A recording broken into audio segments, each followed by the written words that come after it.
Hello, welcome to the Three Orcs live stream. This is David, and this week is a refresh, a review of what we've done all week, and discuss exactly where this campaign is heading, this project, and who's involved, and what I'll be doing next week.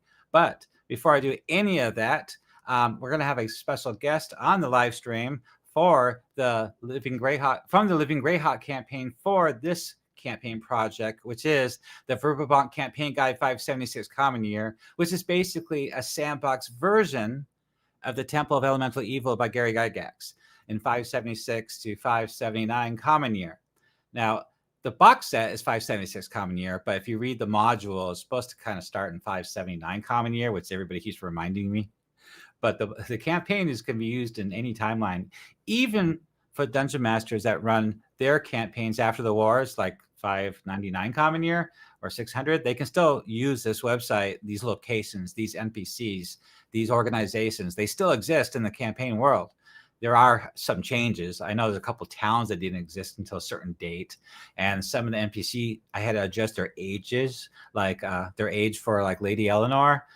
Technically, she'd be probably 7 years old at this time, but I had to adjust her age to be 22 years old or 21 for this campaign, so I could use some adventure stories from some of the Living Greyhawk modules. And everybody starts their campaign off differently. Now, I like to run my campaign starting in the city of Verbobonc and then work their way following the rumors of the rise of banditry in the Viscounty and the Gnarly Forest. And all the players could be from anywhere. You know, they just arrived in the city of Verbobonc, they got together, and my hook is that first module. Other Dungeon Masters start theirs in Divers, others start in the Wild Coast and make their way through the Gnarly Forest, connected to the Slavers, but they all end up to the Temple of Elemental Evil eventually. And nobody knows in this campaign that the Temple of Elemental Evil is on the Second Rising. Nobody knows that. None of the leaders, the nobles. There's some organizations that suspect something's going on in Nob. That's why they sent Otis and Canoness today from St. Cuthbert. But they don't know for sure. They're still at the beginning stages of their fact-finding. And that's what the players are for. They're the instigates to start this stuff off. You know, you got to give the player something to do. Traditionally, most Dungeon Masters started their campaign just outside of Hamlet and get hit by bandits, which is a common trope. And then they get into Hamlet, and then they get rumors from there and find out where the moat house is and go there and take care of that and engage Lareth, and they usually lose and run away, and Lareth gets away. And then they finally find rumors to get to Nob. But the way we developed Nob, they're so powerful. The original module had 4 locations. Well, I created 50 locations with many organizations. And so there's a lot of real powerful NPCs there that are helping the rise of the Second Rising, the Temple of Elemental Evil, under Hadrek, the Supreme Commander of Uis, the Mouth of Uis. So with that said, we need to get the players something to do. And that's what this sandbox thing is. Give the players things to do, other adventures, other dungeons, other quests to do, get them to 5th level before they get to Nob. It's like peeling back the onion to find out the layers of who's really behind all this organized banditry. So back to what I do in my campaign is I like to start at the city of Verbobonc, and this is a wonderful module. I'm showing, let me go ahead and show you the map on the screen, and then I'll introduce everybody that's a guest on our channel here. So let me switch it over here.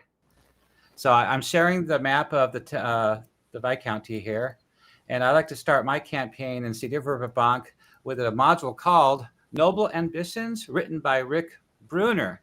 And that is who our special guest is today, and you'll see him on screen. Hi, Rick. Thank you for joining the live stream. Well, thanks for having me.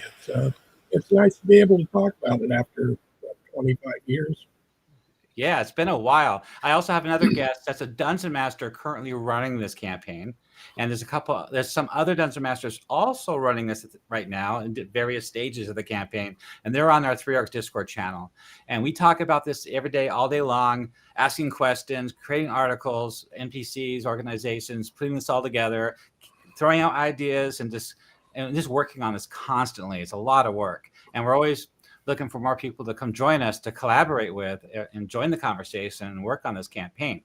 Now, I always suggest that I think the best way to start this campaign with this wonderful module called Noble Ambitions. It's a perfect entryway to this campaign, I believe, because it showcases all the political problems that's happening in the area, like the gnomes situation with the Viscounty and the lords. Some of the lords are a little bit greedy. The gnomes are being ambushed on the roads, trying to get their gems and silver to market. Divers is involved. The druids and the rangers of the gnarly are involved. Things are happening. Humanoid bands are out there in the gnarly forest causing a lot of trouble, like the Blackthorn orcs and some other orc tribes and Knoll tribes and a bugbear tribe, which I named and coined and placed for this campaign, so you know where these gnolls and bugbears come from. So back to you, Rick. So Rick, I'm glad I'm really excited that you're on here to talk about the module, because your module is what I use to run my campaign. I run 3 groups so far through it, and got them to Knoll after a lot of adventuring. And I loved your adventure because it really engages the players in the politics. It brings the world to life. It engages them to the real problems that are happening in this campaign firsthand, without telling them, without reading background to them. They live it. They go through it. They meet all these people. They meet these nobles and these characters and get involved. And I love it. And so your module was the first one written for the Verbobonc campaign. Is that right? That is correct. Yeah, it was the premier adventure for the Verbobonc portion of the Living Greyhawk campaign. And frankly, when we premiered it, it was at a con, and the whole opening scene that you've done with the Lady Asbury interviewing the adventurers was done as a LARP. A LARP? Yeah, and we had like 25 tables at the premiere. And so we had someone acting as Lady Asbury. We had a Seneschal. We set up a room with a throne and everything, and each one of the parties came in and made their pitch to be her champions. And then she charged them and sent them out to do the module. And then they retired to their tables with their GMs and played it. And so you wrote the storyline and then had them act it out to see how it turned out? Yeah, well, we only acted out the first part of it, and then everybody went off and did their things. We took the results from the tables to at the premiere and used that to generate what was happening as we moved on. Wow, that's a lot of effort into writing a module. Usually a module creator will just write the module and test it at the convention, and then go and then based on the results of the feedback, they would rewrite it. But you guys actually did more than I would expect. Well, I wrote 6 modules, I believe, for Living Greyhawk Verbobonc. Yeah. And a lot of the NPCs were characters that I developed, like Lady Asbury, Simon Milanos, Theladon Rockhewer. All were NPCs that I created for this module. Yeah, I put up on screen. I'm sharing a picture that I made of her, and I also have, just for nostalgic sake. I put her original picture from your module in there too.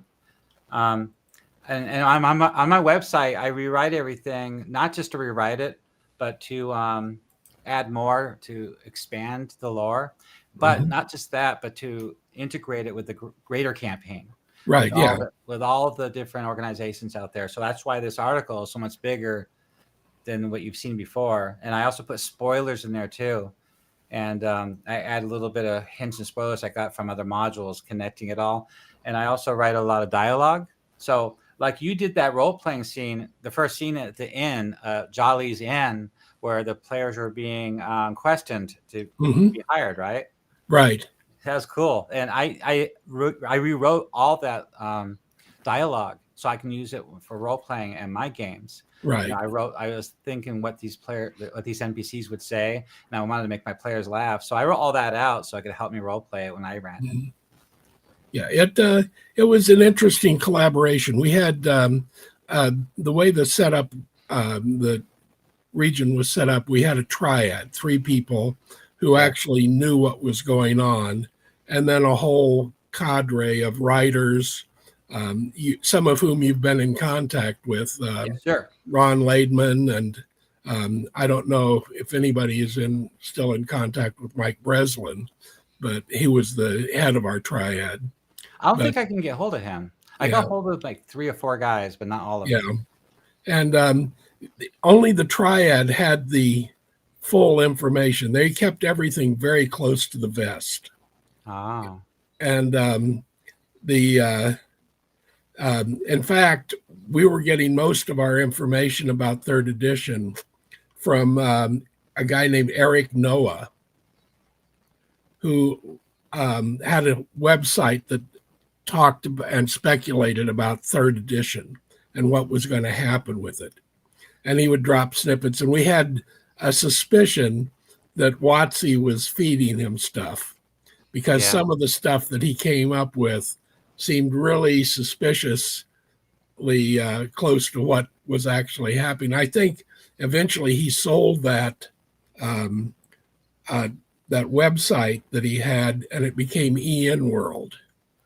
Oh, I'm familiar with. Oh, yeah, that's a popular website that talks about modern D&D.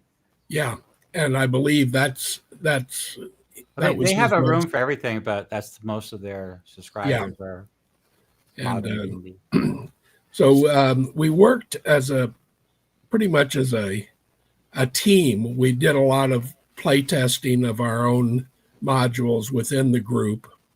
And we had some outside play testers. In fact, one fairly well-known writer for, I believe, Pathfinder was Ron Lundeen. I don't know if you've ever heard that name, but he wrote part of Strange Aeons, and which is a Pathfinder module. And he's written some second edition Pathfinder stuff, Stolen Fate. And he was one of our playtesters back 25 years ago. You know what's really funny is people always talk about how the Living Greyhawk era and third edition was so long ago. Well, my first Living Greyhawk module was GM'd by Eric Mona. Oh, wow. That's awesome. Yeah, I put his name up on screen. One of my Discord members actually placed his name up there, so that's where I got the name from. And you said that when you wrote these modules, you guys, third edition was not out yet. You didn't know the third edition rules, so they gave you a player's handbook. Can I see that on screen? Yeah. All right, here it is. That's the original third edition player's handbook. And it's paperback. With no stat blocks. No stat blocks, just the basic rules. That is awesome. Yep. That's cool. And I've kept it. I know I've got a whole bookcase full of old stuff. I've got box sets for Menzo Baranzan and Dragon Mountain and all sorts of things.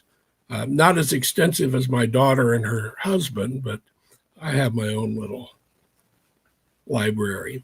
That'd be cool if they ever, how Goodman Games will reprint a module and they'll add notes like that. Yeah. Screenshots of, the original notes that they used when they originally wrote the module. Mm-hmm. That's pretty neat. Well, when we did these, we were basically given a blank slate. Yes. And what our endeavor was to create a narrative and a framework in which a lot of different other things could happen. A lot of different writers could come in and have their modules conform to what we laid out. We just built a framework for them to hang their work on. Who came up with the idea behind all the nobles of the Viscounty, all the politics with the gnomes?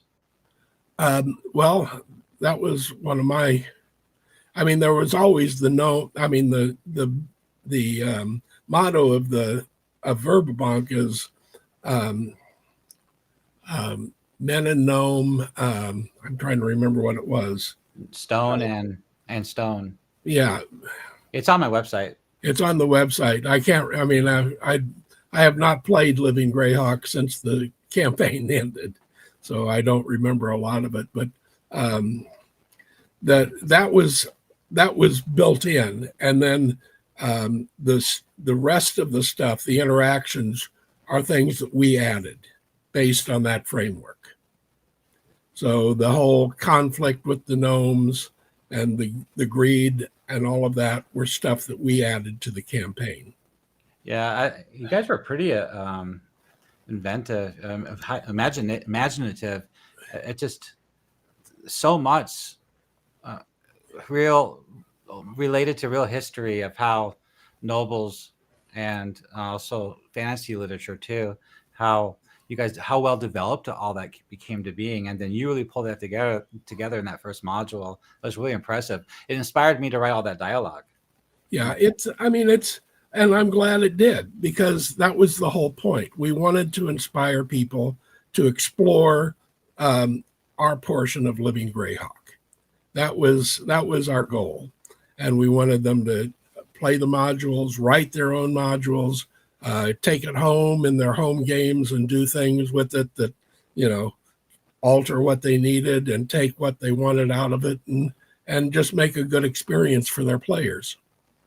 I can think of so many questions. Wow. There's so many things are hitting me. Okay, the first thing right off the bat from the beginning, I guess I should ask.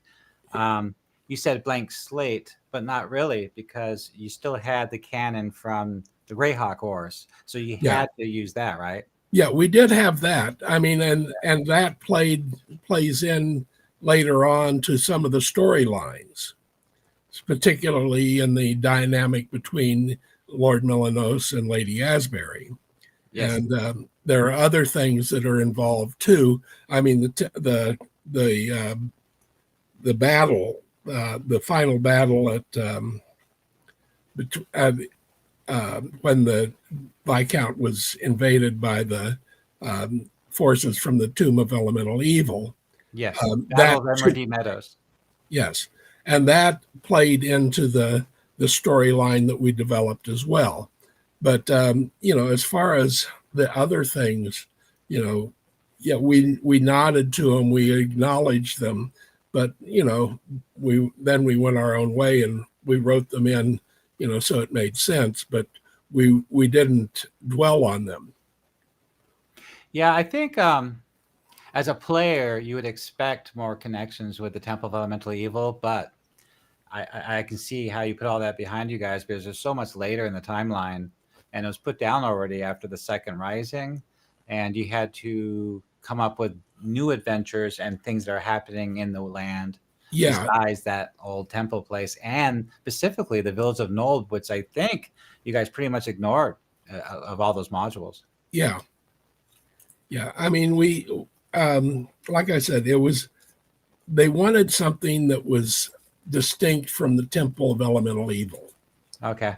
They wanted to move beyond that and allow us to explore, the region, create new things, and rather than rehash old things.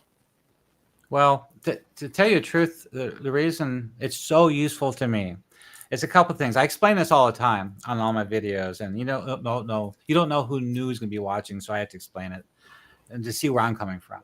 So my project, I want to run the Temple of Elemental Evil again, but I want to do it right. I want to do it as Gary Gygax intended. And what did he intend? Well, if you read the DM notes, he intended you to expand the module, the campaign, to flush it out, fill it out, create more locations in Nold, not just the first 4. That was just examples. He had it all created, but he couldn't give 2,000 pages of notes to Frank to have him create a module from. They had to limit it.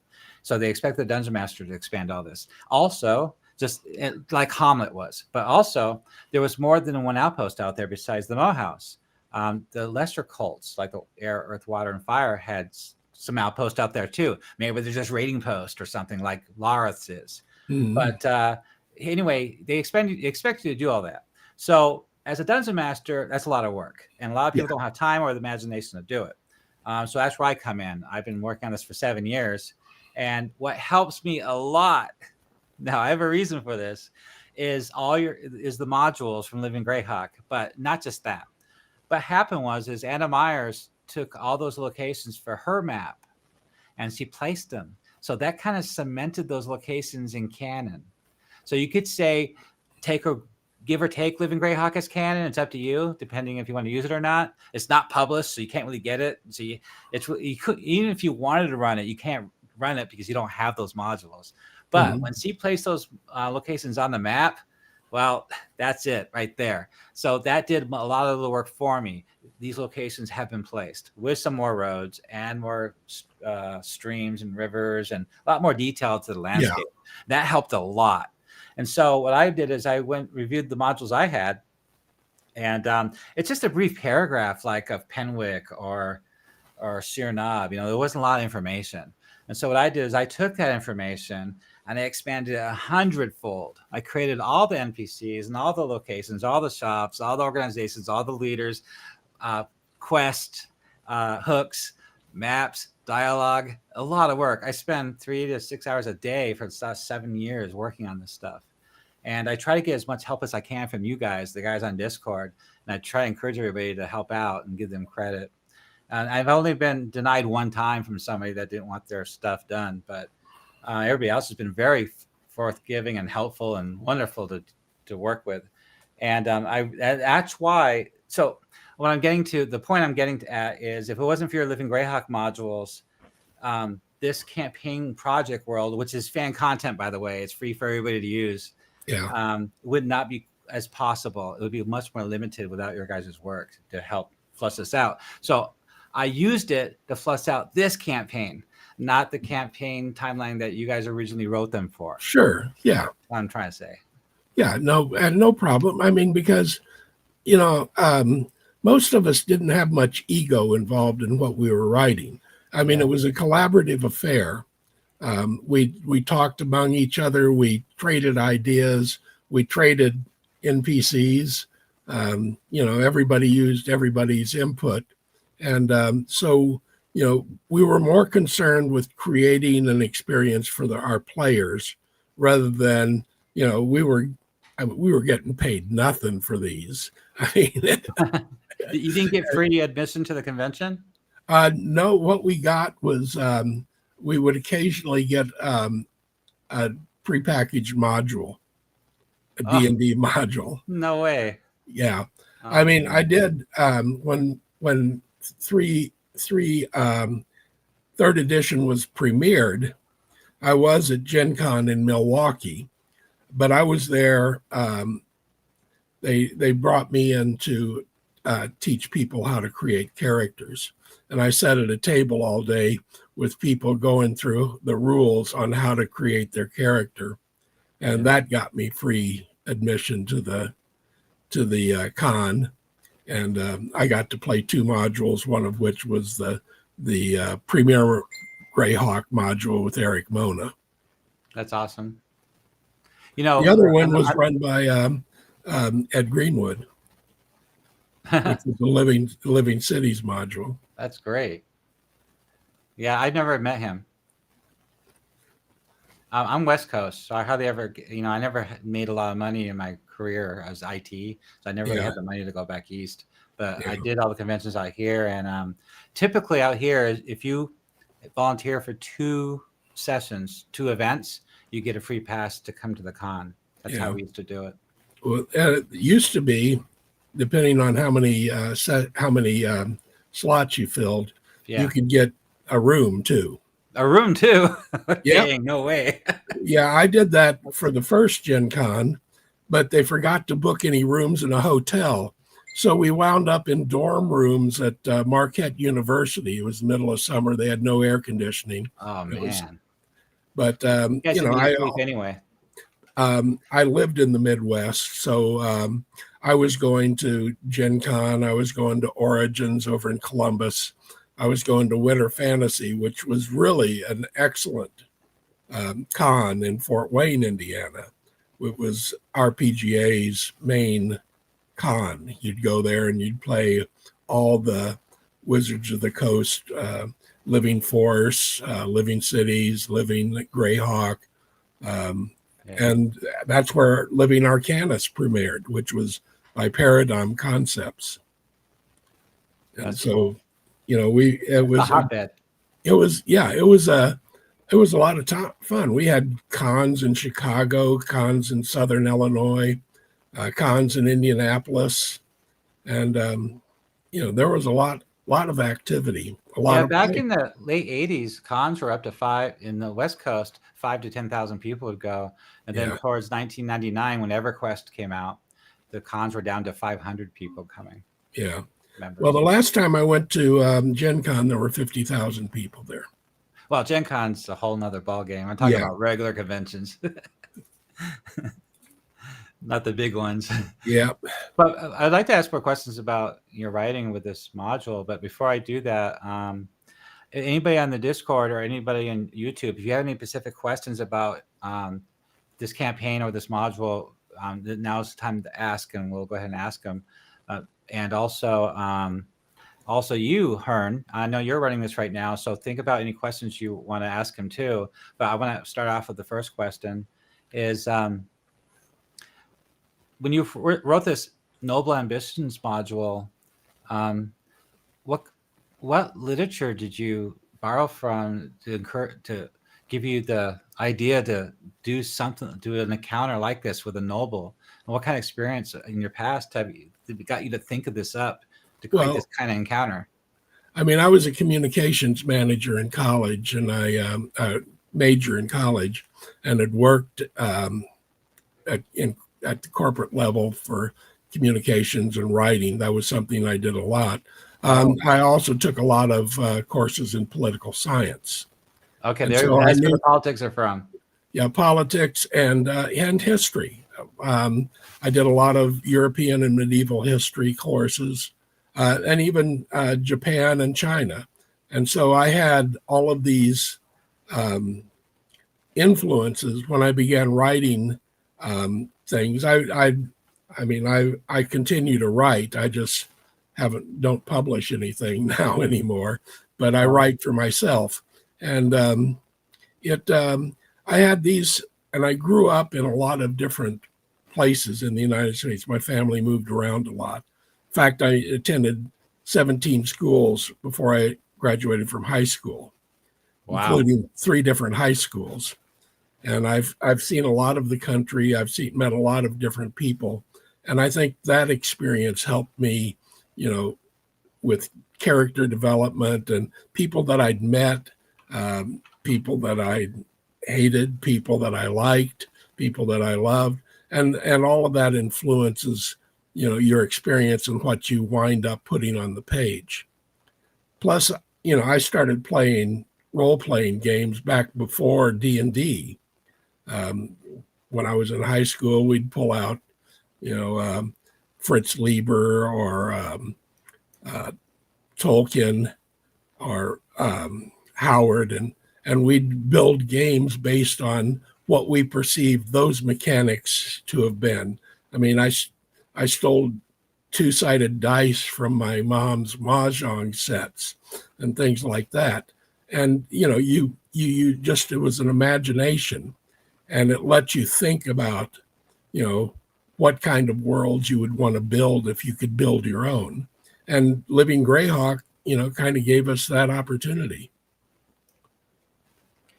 I get it. That did. I know a lot of players, most players expect dungeons and killing stuff and getting big treasures, but these modules were more focused on politics of some important things that are happening in the realm of Verbobonc. And I thought it was a great way to get the players to learn and experience and understand the ramifications of what that world is like, to engage them in it. Yeah, well, it's, some people just want to hack and slash things. Yeah. But, after a while, that gets kind of boring. True. Well, actually, if you just want to have fun, that's what Old School Essentials does. They have some great modules that are just dungeons, and they're a lot of fun to play. But they're not. It's not a massive epic campaign like the Temple of Elemental Evil. Right. So that campaign will take 2, 3, 5 years to run through, and you want to have more depth. Well, I remember when we were doing Undermountain and a gaming group. I tried that too. Oh, and it took forever. I know. Plus, we had to do our own maps. After the fourth time in there, my players got bored. Yeah. But yeah, it's, I mean, you wind up when you get to the point where you're writing that you've been through so many different games and so many scenarios that other people have written. You have a general idea of, how to put something together. And of course, everyone thinks, well, I can do it better than they did. And there's that as well.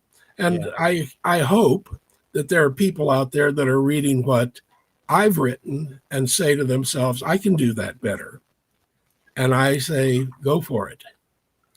Well, we had a question from one of our Patreon Discord members, Randy. He's not on YouTube right now, so he had to go through Discord, and he asked Alanard.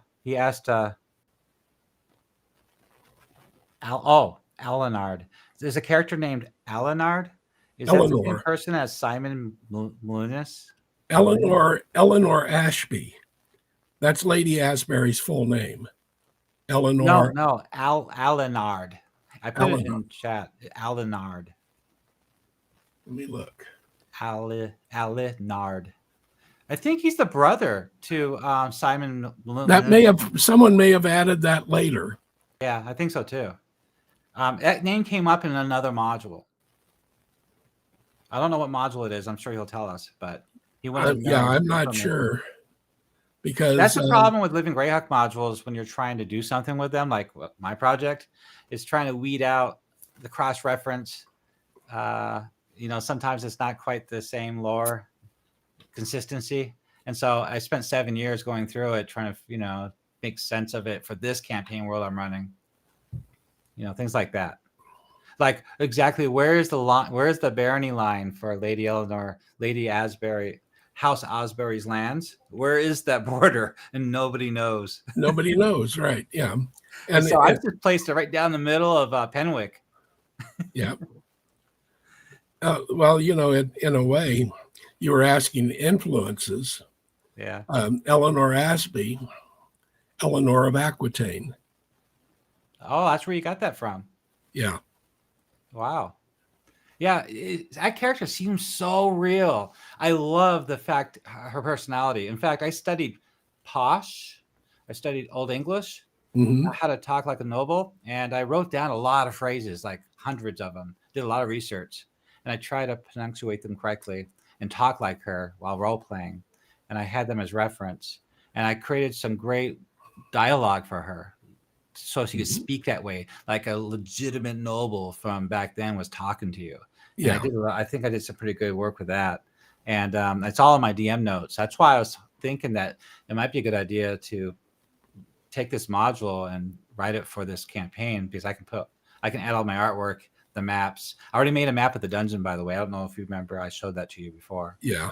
In fact, I'll put it on screen again. Oops, not that map, that map. So that's the map. If there's any players out there, you should not be watching this. This channel is only for Dungeon Masters. No players allowed. So anyway, this is a VTT map I made a long time ago with a different program. Right now I use Dungeon Draft and Wonder Draft. This was made from that one on Steam called Dungeon something.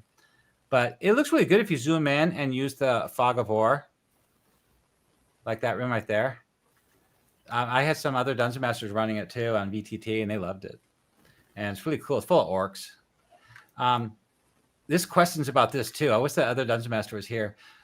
He has some questions about it, about that riddle that you wrote. So how did you tell us about that? I have a question about that riddle. Oh, wow. It's been a long time. That riddle is complicated. Yeah. I don't have it up in front of me. Yeah. I tried to, I wanted to make a riddle that, if it was broken down, would be in code, that it was a deciphering type of situation where they listen to the riddle, and if they analyze it, they realize that it's a code and it's telling them things. Yes. The players had trouble deciphering it because if you look at the map, I was trying to get my pointer to draw on the map, but I won't do it. It was all this is related to the pantheon of Greyhawk. Yeah, the I don't The have that in various front of me either. gods. I drew a graphic of that. The 9 axi, the 9 alignments of Yeah. D&D. For the Sul pantheon, or was it the? It was the Sul pantheon. Yeah, the Yeah. Sul, I think. Well, Yeah, because the Trithrin was one person of that them. did it was a cleric of Rao. Yeah, and the riddle mentioned the riddle led you to the dungeon to find the ancient Sul dungeon, and Right. once you get following the riddle, it got you here. And then once you are here, the last part of the riddle tells you where to find the temple in the dungeon. Yeah. And I had to change a few things to make more sense of it with this map, because so if you look at the map, the first right-hand turn is number 1, because you're supposed to go 7 turns, I guess. That's what the riddle said. Do 7. Yeah. So that's 1.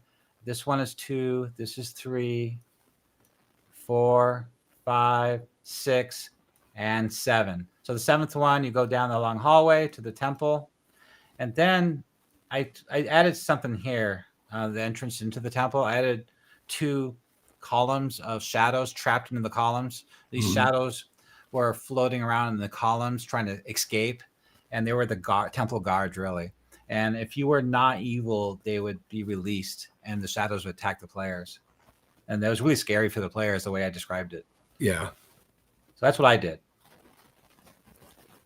But the riddle's really cool. It really got my players involved. It really got them thinking about it, and this dungeon's really cool.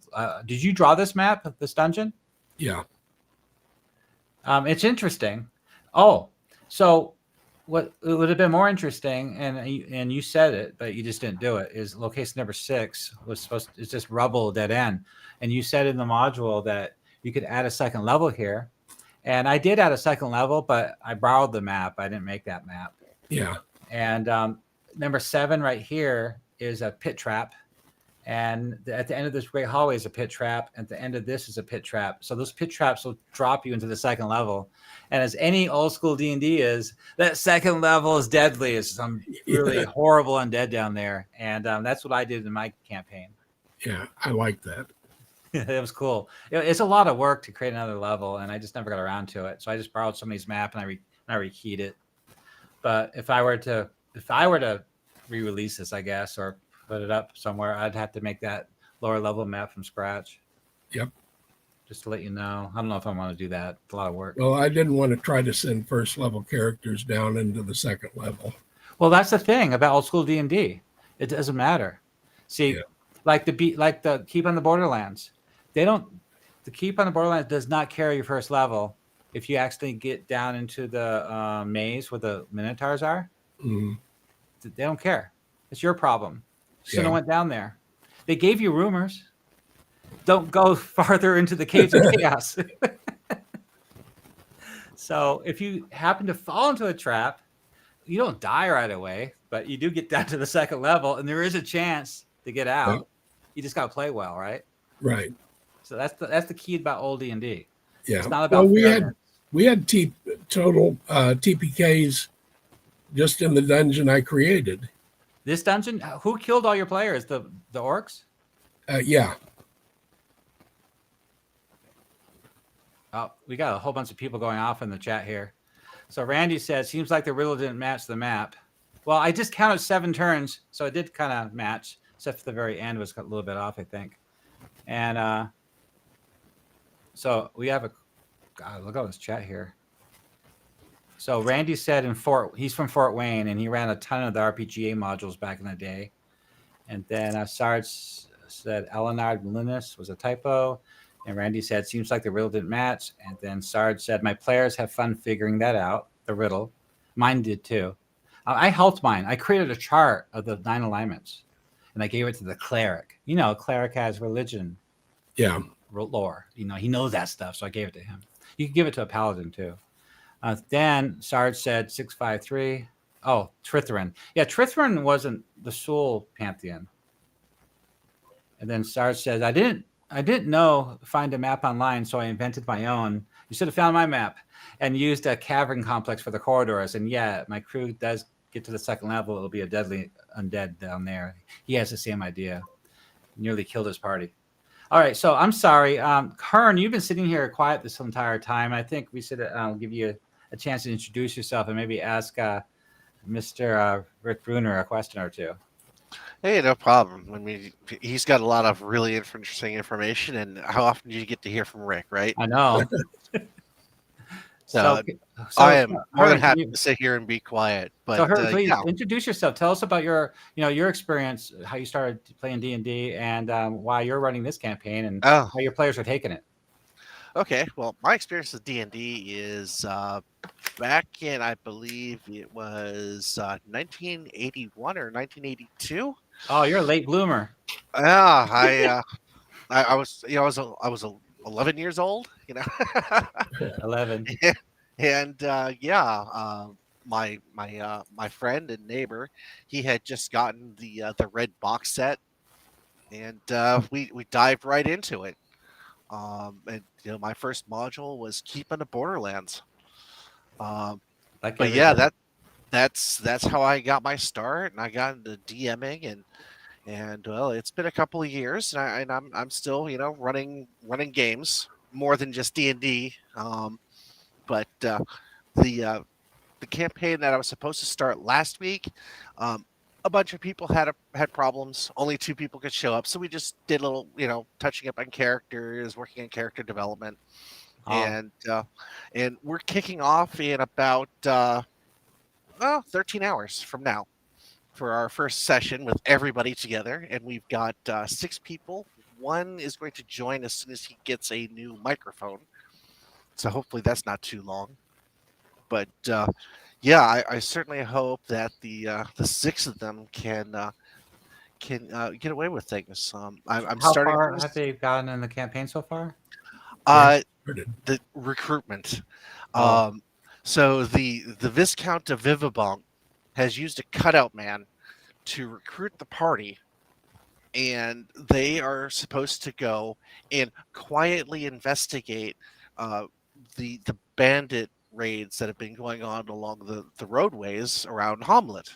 Yes. And they have been they've been told to go talk to the innkeeper at the Welcome Winch, and he is their point of contact. Gundagoot. Yes, Gindagoot. And I thought that he made a really good option because, traditional inns, the innkeeper was responsible for keeping an eye on people. Who seems suspicious and things like this. And so I figured he would be a really good person for them to be doing their major connection. And of course, later on, then they get to meet like the city or the town council and expanding it even further. But they have to prove themselves that they're actually, 1, doing their mission, and 2, are willing to help out the various people of Hamlet. And I'm going to use some of your side quests and a few that I've created as well. And I'm hoping they don't discover the moat house too quickly. I see. Okay, so you're not running. You didn't start your campaign at the city of Verbobonc. You're starting yours outside of Hamlet. Yes. Okay. So they will all be on the road heading to Hamlet, and they're probably going to run into a few bandits along the way. Yeah, the standard trope: hit them with bandits on the way to Hamlet. Yep. Everybody's been doing that since the 80s. Yeah, and with them, it's going to be they're going to fire a few crossbow bolts at them, and they're going to go, oh, well, they're not traitors. This is a group of adventurers. Everybody run away. Adventurers are going to kill us. Well, I have a couple articles and videos about the bandits and how they're all organized and related. I know basically what every bandit in the campaign knows. So that way, if any players interrogates them or takes them in or hands them in, or I know exactly what they know. So I know how the campaign can progress by questioning the bandits and humanoids. So that's what's great about this project is it's all connected. So that way you don't have to just guess and make stuff up. Yes, and I've been taking a lot of notes off of your website and what people have had to say in the Discord as well. And one thing I've noticed about my current party is they're not real combat heavy. They have a barbarian, but everybody else is a very social character. Like they've got a bard, the warlock even seems to be very social oriented. So I know that they're going to be wanting to question people if they can manage to keep them alive that long. Okay. So When I've gamed them in the past, it's been an issue. well, the things that are happening in the Viscounty is a lot of political things, like they pulled back the mounted borders, patrols of the Cron Hills.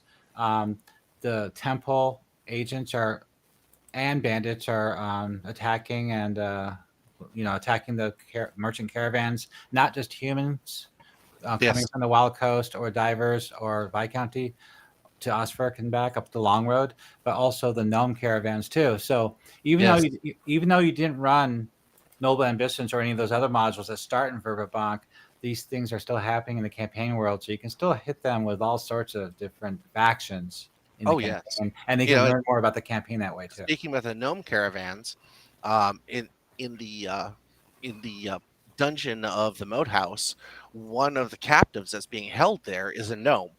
Yep, and we talked about that in Discord. Yeah, and based on what you had to say and some of the other players, I gave him a name. So he's the son of the leader of Shirnbob. Or Shirnob, yep. And of course he gets an iron ring to one of the party members, marking him as a friend of the gnomes. So at some point they're going to want to go and pay him a visit, and that's going to be able to drag them into things like against the giants. Yeah, that's another Living Greyhawk adventure, is the giants on the move with their attacks from Shirnob, and they need help from adventurers to help them. And I figure that makes a really good segue, because they rescued this guy. They know him, and the gnomes will be happy to see them once they see the ring, and they go, oh, well, those are the people. Yeah. See, that's a big thing about campaigns, is a lot of players don't understand this. You really need to prove yourselves. You need to prove to the NPCs, the people in town, the leaders, that you are adventurers, you are heroes. You can't just go to a dungeon and come back without any proof of any great deeds. Like the B2 module Keep on the Borderlands. I had one group that was really ineffective, and they went there like 4 times, and they just ran away each time, and they came back expecting to be honored as heroes and receive help. And it wasn't going to happen. As far as these people know, these guys could have been the bandits. You really have to prove yourself as successful heroes to get cooperation. Yeah, I figure right after they finish the Moat House, I'm going to ship them off to Keep on the Borderlands. And one of the things I'm changing is that unnamed cult in one of the caves. I'm making it one of the. I'm going to make it a cult of Temple of Elemental Evil. Oh, okay. So there's going to be they're probably recruiting people out there or something, And once they come back with that information and report it to over the council and with St. Cuthbert, that's going to put them in even better graces with the community. So Rick, you wrote 7 modules, I believe. Were those modules also in this area that Hearn is running his campaign in? Yeah, all of my modules are set in Verbobonc. Are there any south of Hamlet? Yeah, we went into Greenway Valley. Yeah. So you wrote the Greenway is my Greenway? Yes. My what was it? It was a play on how green is my greenway. Yeah, how green is my Greenway or something like that. Yeah. Yeah, that's a lot of politics. That adventure is mostly politics. It's just going to Tolver and questioning the clans. There's no real. There's only a couple times where you fight, where you chase the guy down. Mm-hmm. Yeah, but all that lore in those modules was of great use for what's happening in the Viscounty and rumors. Yeah, vital information to create rumors from. I created a newspaper, by the way, for Verbobonc, and I only created 2 issues, but these stories are in that newspaper with pictures of like Prince Jim. Yeah. So I definitely want to focus on Noble Ambitions, though, because I know a lot of people watching would like to hear more about it. And we were talking about the riddle, and I guess what they're saying, I don't know if you're going to remember any of this, but the end of the riddle didn't quite lead to the temple.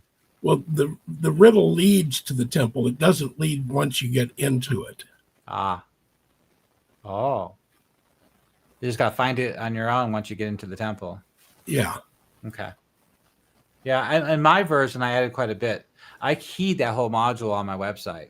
Every room's keyed. I expanded it a lot. I created a lot of description for each room and a lot of treasure and a lot of NPCs and dialogue and stuff. So I expanded it quite a bit more on my version for my personal campaign for fan content. And I added quite a bit. I don't even remember everything I added, but the dwarf is still there, and he's got dialogue. I made the dwarf. You probably already knew this. The dwarf is related to the Rock Hall dwarves.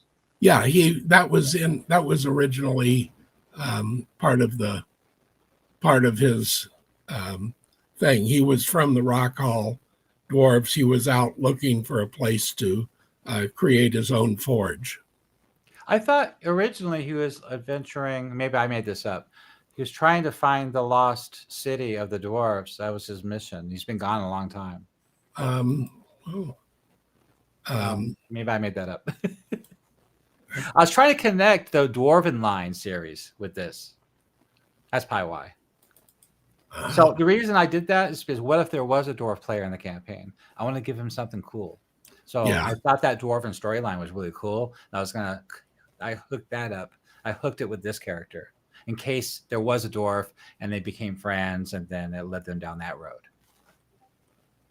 I think that's why I did that. But also after that module, if anybody has any questions about any of this, what Rick's done or that module, just go ahead and ask away. We can ask him while he's here. It's another thing I thought of. So the module was very strong, had very strong themes, incredible role-playing moments. That had a lot of drama, serious drama, like out of a movie. Like the first interview with Lady Eleanor and her seneschal, the knight guy. Can't remember his name. And that was a really interesting role-playing scenario where they interviewed the players to see if she's going to hire them or not as retainers and give them. Like I said earlier, when we premiered the module, we did that as a LARP. Yeah. So then the next strong scene, which I wrote more on, I expanded on, was the next morning when they were going to leave. They're getting ready to go, and she offered one of the players to ride on the back of the wagon if he didn't have a mount. Yeah, and that was a really strong scene, role-playing scene, because I added, I don't know if it was in yours too, but description of how talented she was. Not only the way she spoke, but how she rode the horse and her gear, the way she was dressed. Mm-hmm. But I added something else. So I'm always trying to tie this stuff into other things in the campaign that's not related to your module. And one of the things was, I don't know if you said this in the module, but everybody in the city of Verbobonc wants to know what the heck is going on. They want to know. Lady Eleanor is recruiting something, and she's not telling anybody why. And so not only the other lords want to know, which I think is in your module, they're spying on her, Lord Blinius was there trying to figure out what she was up to. But not just them, all the high priest and the high level wizards, like from the Silver Consortium, they sent one of their own to be recruited. So if you happen to be a player that was a wizard, I had the head of the Silver Consortium summon that player and say, okay, Lady Eleanor is recruiting for this mission. I'm sending you. I want you to be my ears and eyes. I want you to tell me everything that's going on. And make sure you get into that group. And then also, whatever cleric you're playing or whatever paladin you're playing, same thing. The bishop summons you to his office. I need you there. You represent the church. Don't let me down. And so, I also put in a person, a shadowy person who tried to influence the PCs. I was going to get that next. So not only is this going on, but so that morning when they're about to leave, one group didn't have a cleric of St. Cuthbert. So I made an NPC that was a cleric of St. Cuthbert. And so Bishop Hoffren sent him. and he's an inquisitor. He's the billet. He's a billet, and he's kind of a jerk, and he's very mean, and he really puts down the players big time. And he was sent to escort her back home to her barony. So that I just threw that in there too, and that was really interesting. And the players noticed that as the cart was taken off, it was very slow, very heavy. It was covered. They had no idea what was in that wagon. So that whole mystery is hanging over them the entire time they're leaving the city. But before that, right after the meeting, which I skipped, is what you're just referring to.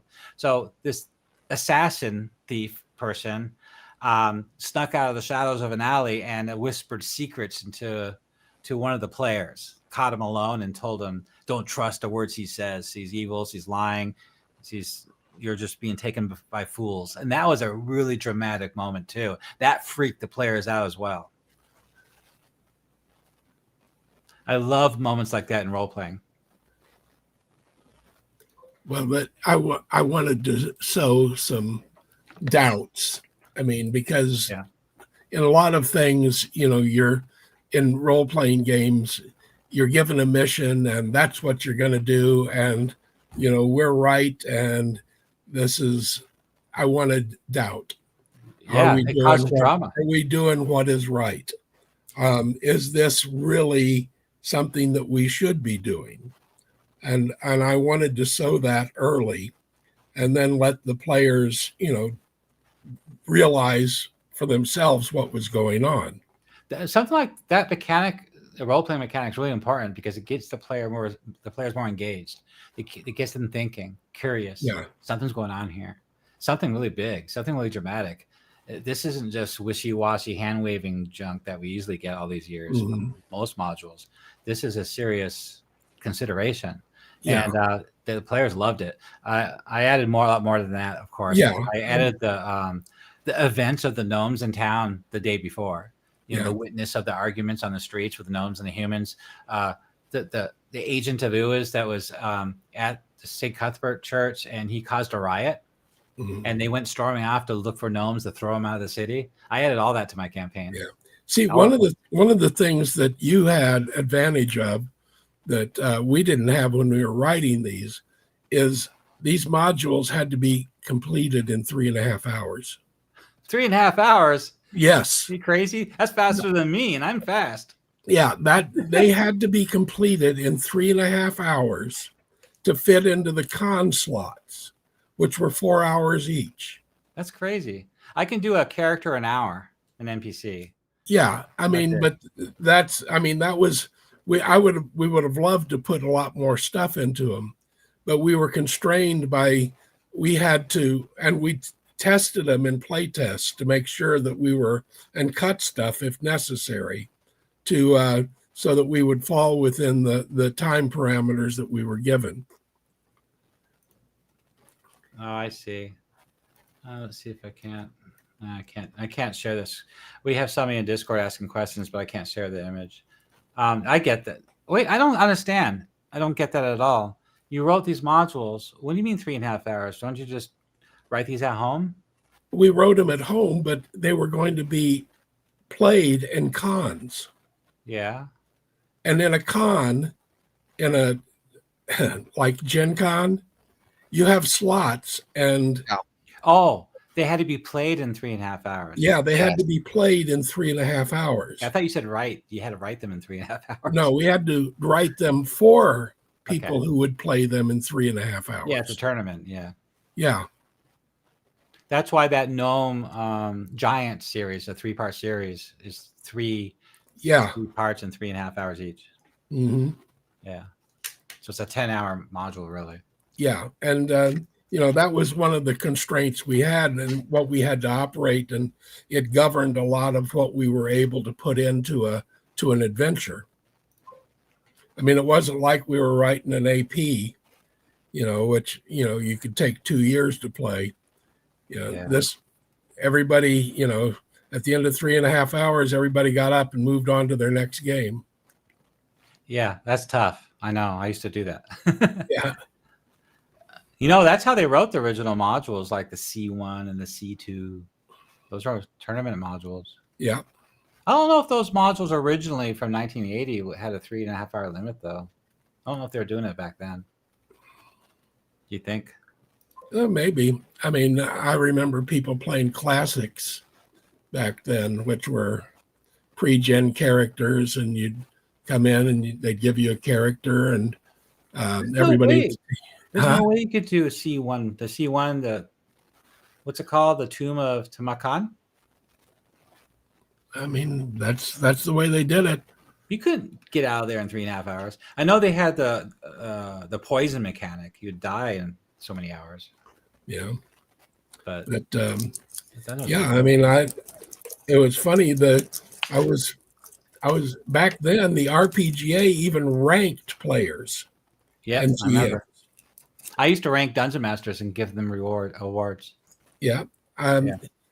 It was funny, the gaming group that I played with, it was a group in Peru, Indiana. And once a month, this comic shop would have a game day, and all these people would come and they'd play. The number 1 ranked player in Classic and Living Cities and the number 2 ranked player in Living Cities were part of that group. It was hilarious. Really had a handle on those tournaments, didn't they? Yeah. Well, so your module you wrote has some very strong themes and encounters, role-playing encounters, and it really engaged the players. So then they finally left the city, and then you gave them little hints. They're being followed. And then they find out that the wagon's going so slow. I got a lot of opportunity to role-play her with one of the players with the high charisma. So that was pretty interesting. And then finally, they camped, and then I wrote a whole speech out for her of her history, a speech about what happened after the Battle of Emery New Meadows and how her lands got overrun, and something like that. It's all written out on my page, and then they went to bed, and the players volunteered to help guard the camp. And I made a VTT map for it. It's on the website too. And that was pretty heartfelt, her speech about, so she finally admitting what's going on. She didn't tell them what's really happening till now. So that was interesting. And so they went to bed, and they had guards. And what my players don't understand, I guess some people don't, I don't know if you've been in the military or not, but a campfire in the middle of the night, it's a beacon. Well, you can be a mile away and see it. Not only that, it destroys your night vision. Yeah. Did you know that firelight, the shadows are deeper behind the trees? Mm-hmm. It's like you're invisible. So anyway, during that battle was interesting, and she came out and fought, and they were pretty impressed. And then they interrogated them in the morning and found out. So I added some more. I linked them with Lacache. He's the merchant. He's posing as a merchant in Verbobonc, and he's hobnobbing with the minor lords there and throwing lots of parties. He's from Divers. Qualid Lacache is from another module. So I created that character, and he's the one that hired the brigands from Packard's Troph, the inn there. I think it was Packard's Troph. And one of the players was staying there, so he kind of witnessed this. He kind of recognized one of them. So during the investigation, they got it out of them. During the interrogation, they found out they're from that tavern, and but they didn't know who hired them because he had a mask or a hood on. Just gave them gold coin and told them to follow them, and and they were given strict orders: burn that wagon down, do not harm her. So that's very interesting. Bandits are attacking, and they were given strict orders not to harm the lady and to burn that wagon down. So that right there is hugely engaging in any campaign. And so the players are really figuring out. And they figured out by now what's in that wagon already because they peeked. The rogue did. It's full of a smithy. She built enough tools to build a smithy in her hometown. They didn't have a smith or smithy. So it's a very poor holding. So as he tells them the story, how poor they are, and they want their treasures of Osbury back after the Battle of Emerald Meadows. So anyway, that was a big scene. And then I have them go through Penwick, and they didn't want to stop there for the night because it wasn't really feasible. It was like the middle of the day. So I just had the mayor of Penwick come out and greet them, and I wrote dialogue for that. Then they kept going, and then as they arrived in House Asbury Manor, the lands of the domain of her manor, I kind of flussed that area out, and I wrote a lot of dialogue and description, flavor text on what it looks like arriving. And then her attitude changed completely. Everybody's calling out to her, Lady Eleanor, you're back. May God's bless you, and she's all happy, and she starts galloping into the gates, and everybody's cheering her on. And then they had the big banquet, another big role-playing event that was very dramatic. And I wrote a speech. It was a very heartfelt speech. So her failure to getting help from the Viscount, and that now there's hope. These adventurers, and she introduced the adventurers. And then she takes their good-looking adventurer later after dinner up to the balcony, up on the battlements, and gives them another speech about her dream. And it's a really good, it's a good speech about her dream. And so it made him feel more engaged, like he had to really help her. and so what's interesting about all that, though, another good bit of writing that you did was she is the most eligible bachelorette in the land. If you marry her, you're a lord. And she's really good looking and very young and very powerful, and everybody loves her. She's the something of the celestial circle. Where is that? There you go. She's the ambassador to the celestial circle. You wrote that, right? No, I didn't write that. No, I guess that came later. Oh, you wrote later. Okay. That wasn't me that wrote it. I mean, my characters have been used by lots of different writers now. That's right. You're right. I remember now. So she had a mental trauma. I wrote that all out, and it's all up on the screen here. She's supposed to be an 8th level bard, which I don't buy. I do not like that stat block, but that's what was in the module, so I kept it.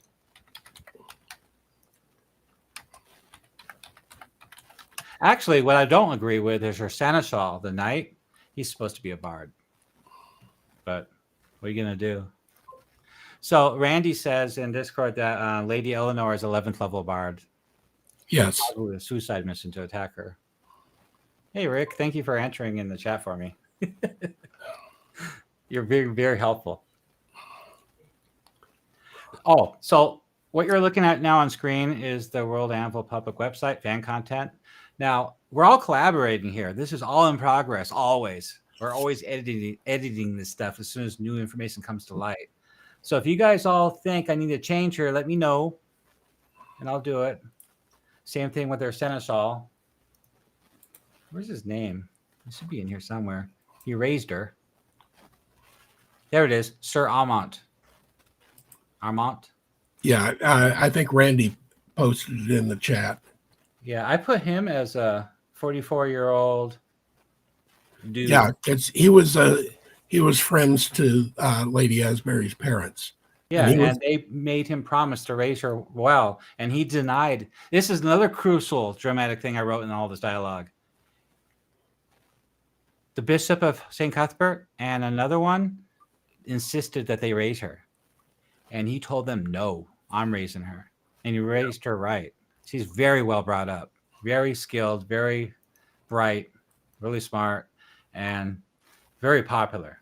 So she's basically the most favored bachelorette in the kingdom. So this is an interesting twist to a campaign where players might want to get involved. Maybe it's up to the players, up to the DM, but it's pretty cool. So just like in the fantasy books, right? Yeah. Yeah. I don't know if I can post. This is his description from the module. I have your module in front of me on the screen, but I didn't know if you wanted me to show it to everybody on screen. Sure. I mean, I'm just in the character, descriptions. Let me see if I can post it. Nope. Oh, on the screen is the riddle I was talking about. This is the riddle from the module. It's a cool riddle. Really good writing. You need to make a chart, though, for the alignments for the players. They'll never figure it out. That's the handout for the original recruitment phase at the beginning of the campaign.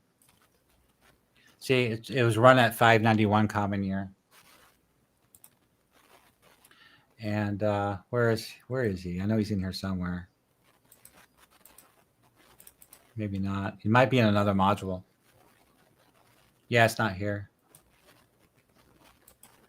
So after that, the dungeon's really cool. Every campaign I've ever heard of, every group I ever ran loved that dungeon. They had a lot of fun there. And most of my players always cleared it out. They killed everybody. One group didn't. They went straight to the source and they snuck out the back secret door with all the loot and the dwarf. They were playing smart, but the other group was really good, I guess, at fighting. And then after you leave the dungeon, this is the last thing I want to talk about the module, is the getaway. So they got all this loot. They got the dwarf. They got the wagon that's there, the cart. So they're pulling this cart with all this loot on it and this magic gem, this magic longsword. And so they're leaving into the lands of Viscounty.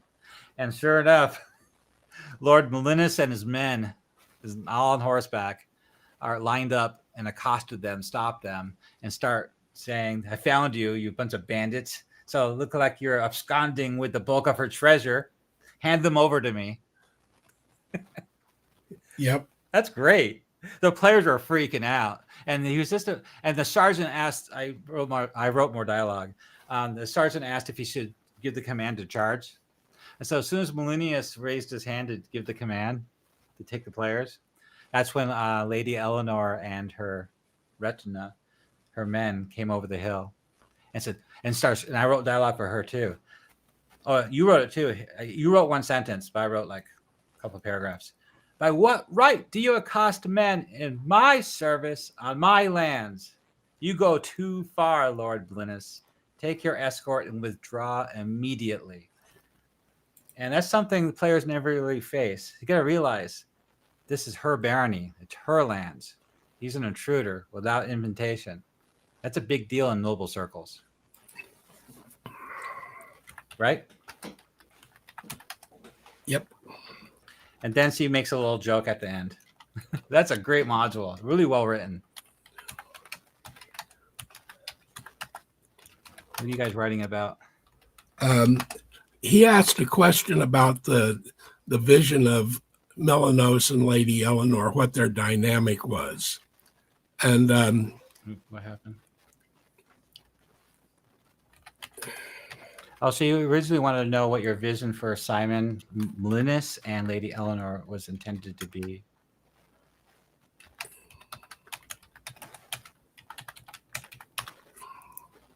Oh, I see. There's a lot of chat going on. I can't keep up with you guys. But you said that they were close friends until left for the wars. In fact, many planned marriage. So there's a planned marriage with Lady Eleanor and Lord Molinis. I kind of omitted some of this stuff because in this campaign for 579 common year for running the Temple of Elemental Evil, this stuff didn't happen because there was no Greyhawk Wars. So I kind of omitted that. I did state that Lord Molinis did go off to fight in some adventures, some wars with Furandi, but I didn't. I left out the stuff about the Greyhawk Wars. So I try to get it to fit this campaign.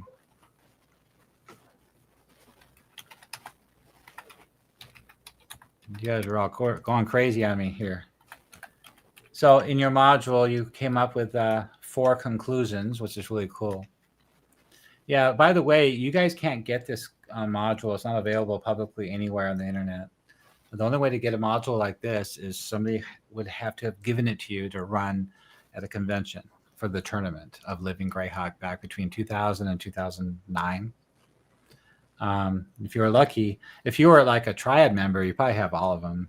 If you're one of the authors, you probably just have the ones you wrote or the ones you ran. I happen to have many of the Viscounty ones, but only a few others. I wish I had more, but I don't have them. I have people on Discord always asking me if they can get hold of them, but I always turn them down. But I did write up a whole bunch of notes on Noble Ambitions, all that dialogue and stuff on my website. And I don't share it publicly. But if somebody does ask me that's running the campaign, I'll help them run their campaign by sending them my notes. Yeah. And talking about it. Mm-hmm. Give them ideas and stuff. So that's where I go with that. But I won't send them the original copy of this. I don't want to get into trouble. Well, I mean, WotC owns it. Yeah. I mean, they paid me with a book or something. That's true. They paid you a book. So I looked this up, by the way. I wasn't really going to talk about it during the live stream, but I looked up the rules for on DM's Guild. And you're allowed to publish a module if it has anything to do with Living Greyhawk. But if you're going to rewrite a particular module for Living Greyhawk, you have to get the author's permission. That's what my investigation uncovered. Yeah. Well, I mean, if somebody wants to rewrite it, I will certainly give permission. And I mean, like I said, I don't have much ego attached to what I've done. I mean, it's there for the people to enjoy. And let's face it, in role-playing games, GMs rewrite modules all the time. I know. And so that's fine with me. And these are published modules. They're not just some fan content on a website somewhere. Yeah. A forum. But of course, you should be given credit, obviously. Yeah, but I mean, credit, I'm 75 by now. Credit about now, and 70, and credit really doesn't matter that much anymore. This should be part of your legacy. This is a very impressive piece of work. Yeah. But the people that I, the people that know about it, they know about it, and I don't really care that much. Yeah, I understand. I kind of left a lot of that convention stuff behind a long time ago because, Yeah, I mean, I don't have a I love me page. I just do this for fun, and the guys on Discord encourage me. They make me keep doing it. Sometimes I'm not in the mood, and when they start commenting on stuff, it gets me in the mood again. Like, well, I wrote this to have fun. I mean, I didn't expect to get rich off of it or become famous. I mean, some of the people that worked with me did, within our group, like Ron Lundeen and some of the other people, and Ron Laidman still runs cons and GMs quite a bit, and he has a merchandise thing, and so some people pushed it a little farther. I was just writing to have some fun. Yeah, that's great. And I'm kind of semi-retired too, so that's all I do it mainly for. I have like $300 to $400 a month of subscription fees I have to pay for all these apps I use, including this app that we're doing this broadcast on. They just gave me an update saying starting next month there's just going to be a subscription fee just to use this application. All this money I'm putting out just to do this. Oh, by the way, the module, I just noticed something shocking. In your first introduction sentence in your module, you named her Lady Ashbury. Yeah. Ash. Well, yeah, we didn't. In a lot of the modules, they reworded that. It's Osbury. There's no H. There's no letter H in a lot of the other modules. Yeah. Dang. Well, let's face it, we didn't have copy editors back then. I know. I've been 7 years pouring through this stuff, trying to sort it out. I'm trying to stay consistent. I'm trying to stay to canon. I always tell everybody that. I always stick to canon, to the original box set, all the modules, all the other lore books that came out, and as much as I can with Living Greyhawk. Then the goal is not to change anything, but to expand. Like Gary Gygax intended, create more locations, more NPCs that fit within the existing canonical world, not just make stuff up. Oh, the blue, because I thought it was cool to have a lightsaber and a blue dragon. Yeah. Well, thank you. So before I would like to. Hearn hasn't said anything in a while, and I'm sorry you're sitting there saying nothing. But do you have any questions more about this campaign for Rick? Maybe. You know, uh, I don't. It's just been great hearing him talk about it. You know, I've got the resources on your site about this, and I really think it is great to meet with one of these original authors of these modules. So Rick, it means a lot for me to meet you. Well, I'm glad I someone's know that, carrying it on. yeah, I know that you don't have the whole fan service page and stuff like that, but thank you very much. Well, you're welcome. And if I ever come up with anything else, I'll be sure to let you guys know. I would love to see anything that you come up with. I really would. Oh, that leads to another question, real quick, about how you kind of left us hanging in this module.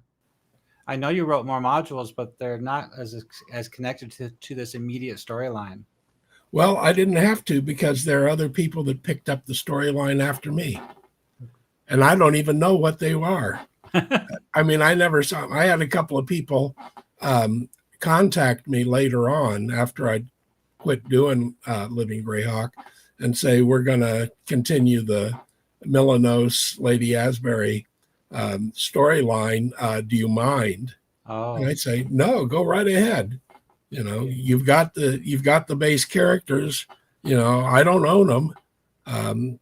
Do what you want with them. Okay, I do have those modules. They're a little bit disconnected from this module, but they are the same characters with new ideas and storylines. Mm-hmm. Yeah. Because nobody stays the same. Yeah. Well, I do appreciate all this content so I can help develop this sandbox version of the campaign, which helps a lot. Yeah. And I'm sorry. I probably got rid of a lot of stuff, you know, changing computers and, you know, over the years, and that I didn't have more of the materials that we used, but you got everything that I had. Okay. Well, if I ever decide to do anything with this module, I'll let you know, and I'll have you review it. I don't know what I'm going to do yet, but right now I'm just focusing on expanding the lands into the wild coast, so that way all Dungeon Masters can play this campaign from different angles. Yeah. Because I got different DMs playing different games, different rule sets, and different ways that are coming at the campaign. So right now we're writing all the clans of the elves in the Gnarly Forest. We just got 2 of them done. We got 2 more left to do. Well, I don't think there's any more questions on the chat here, and we know how to pronounce Milanos. Yes. Milanos. What kind of punctuation is that? Is that French? I don't know. It's just what I came up with. Okay. Okay, you just made it up. Got it. Milanos. Gotta love cool. That. Thank you. Okay, well, so if nobody has any more questions, Hearn, thank you for joining our live stream. We've been going about an hour and a half now, and if you have one final question, you're welcome to ask it right now. You know, I wish I had a really good question, but I don't. But I really look forward to you reaching out to me in the future, and I can give you an update as to where my party has gotten to or what kind of trouble they got themselves into. Which is too easy with the Temple of Elemental Evil. Hearn, let's do this again when your party has done some assessments. I want to hear what happened. And I would love to hear from Rick again in the future. Sure. So, you know, thank you for letting me be a part of this. Well, thanks for being here, and I'm glad to see people are enjoying this stuff. I mean, that was the reason we did it. Well, thank you, Mr. Rick Bruner, author of Living Greyhawk, of those my favorite modules, and thank you for joining us. And I'm going to go ahead and wrap it up here and for the night until next week. All right. You guys have a good night, and I hope you guys' adventures and campaigns were as fun as mine have been. Okay. Cheers, everyone. Take care. Have fun gaming. Okay, you too. Bye-bye. Bye.